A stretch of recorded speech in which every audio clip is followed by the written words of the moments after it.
नमस्कार दोस्तों। स्वागत है आप सभी का पिछले कहानी के भाग 2 में। मुझे उम्मीद है कि यह कहानी आपको जरूर पसंद आएगी। कहानी के पिछले भाग में आपने देखा कि कैसे राधा और उसके पति के बीच की दूरियां बढ़ने लगी थीं।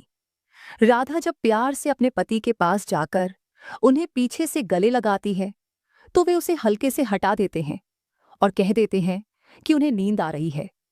राधा दुखी होकर उनसे पूछती है कि वे ऐसे क्यों कर रहे हैं। आखिर वह उनकी पत्नी है, लेकिन उसका पति कुछ नहीं कहता और चुपचाप सो जाता है। राधा भी उदासी में आंखें मूंद लेती है। तो चलिए कहानी को यहीं से आगे बढ़ाएंगे।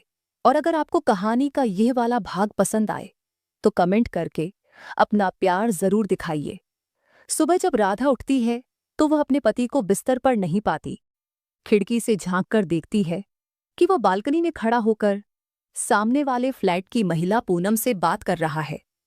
राधा चुपचाप रसोई में चली जाती है और चाय बनाकर पति को देती है। तभी पति उससे कहता है कि वह कुछ दिन मायके चली जाए, काफी समय हो गया है। राधा पूछती है, आपके खाने का क्या होगा? तो वह कहता है, मैं बाहर से खा लूंगा। राधा कहती है कि वह तभी जाएगी अगर वह भी साथ चलेंगे, लेकिन उसका पति साफ इनकार कर देता है कि उसके पास बहुत काम है। राधा कहती है, तो फिर मैं भी नहीं जाऊंगी। इस पर वह कहता है, ठीक है, तुम्हारी मर्जी, लेकिन बाद में मत कहना कि मैंने नहीं पूछा। राधा थोड़ी नाराज होकर कहती है, ठीक है, मैं चली जाऊंगी, लेकिन आप अपना ध्यान रखना। पति बस सिर हिलाता है। पति ऑफिस के लिए तैयार होने चला जाता है। तब तक राधा दोपहर का खाना बना लेती है और उसे पैक करके दे देती है। उसके जाने के बाद वह सोचती है कि अब उसे भी निकलना चाहिए। वह अपना सामान पैक करती है, कैब बुक करती है और तैयार होकर निकलने लगती है। तभी ड्राइवर का फोन आता है। मैडम, मैं बिल्डिंग के नीचे पहुंच गया हूं। राधा जवाब देती है, भैया मैं बस 5 मिनट में आ रही हूं। जैसे ही वह दरवाजा बंद कर बाहर निकलती है, सामने वाले फ्लैट की पूनम अचानक दरवाजे पर आकर बोलती है, राधा जी, आप जाइए, अपने पति की चिंता मत करिए। उनका ख्याल मैं और मेरे पति रख लेंगे। राधा थोड़ा मुस्कुराकर जवाब देती है, पूनम जी, आप चिंता न करें, वह अपना ख्याल खुद रख लेंगे। इतना कहकर वह लिफ्ट से नीचे उतर जाती है और कैब में बैठकर बस स्टैंड की ओर निकल जाती है। लेकिन रास्ते भर उसके मन में एक ही बात घूमती रहती है, पूनम की वो बात जो जाते जाते उसने कही थी।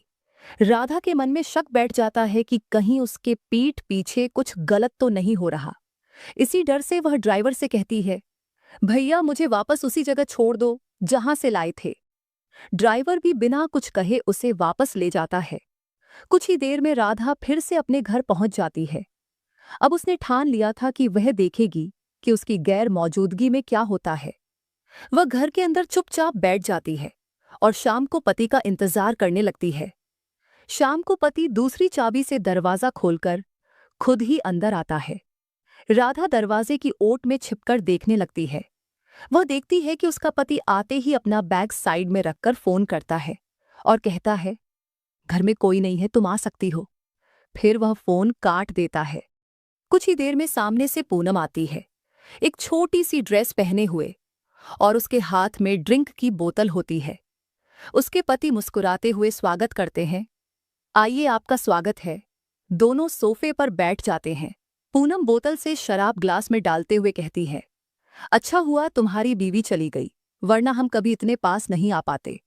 उसका पति हंसते हुए कहता है, मेरी जान, तुम्हारे लिए तो मैं 7 समुंदर पार कर आ जाऊं, ये तो बस एक फ्लैट की दूरी है।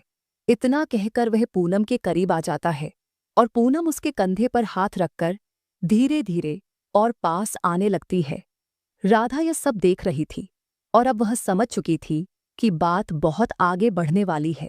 गुस्से और दुख से भरी राधा अचानक दरवाजा खोलकर बाहर निकलती है और पूनम के गाल पर एक जोरदार तमाचा जड़ देती है।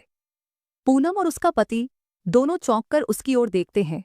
उसका पति घबराकर कहता है, तुम तो मायके गई थी, यहां क्या कर रही हो? राधा गुस्से में कांपते हुए कहती है, मैं कहीं नहीं गई थी, मैं बस तुम्हारी सच्चाई देखना चाहती थी, इसलिए रुकी रही। उसका पति कहता है, देखो हम दोनों बस ऐसे ही बैठकर बात कर रहे थे, हमारे बीच कुछ भी नहीं है। लेकिन राधा कहती है, वो तो मैंने देख ही लिया कि कैसे बात हो रही थी। अब मैं तुम्हारे साथ नहीं रह सकती, क्योंकि तुमने मुझे धोखा दिया है। पति उसके पास आकर धीरे से कहता है, राधा, शांत हो जाओ। कुछ भी ऐसा मत करो जिससे हमारे रिश्ते पर असर पड़े। राधा आंखों में आंसू लेकर कहती है, तो फिर तुमने पूनम के साथ ये सब क्यों किया? पति सिर झुकाकर कहता है, मैं बहक गया था, गलती हो गई, लेकिन अब मुझे अपनी गलती का पछतावा है। राधा कड़वे स्वर में कहती है, अब बहुत देर हो चुकी है, अब मैं तुम्हारे साथ नहीं रह सकती। और यह कहते हुए वह अपना बैग उठाती है और बाहर निकल जाती है, हमेशा के लिए। तो दोस्तों, ये थी मेरी कहानी। अगर आपको ये कहानी पसंद आई तो अन्वी की कहानी को सब्सक्राइब करें और अपने विचार हमसे ज़रूर साझा करें। धन्यवाद।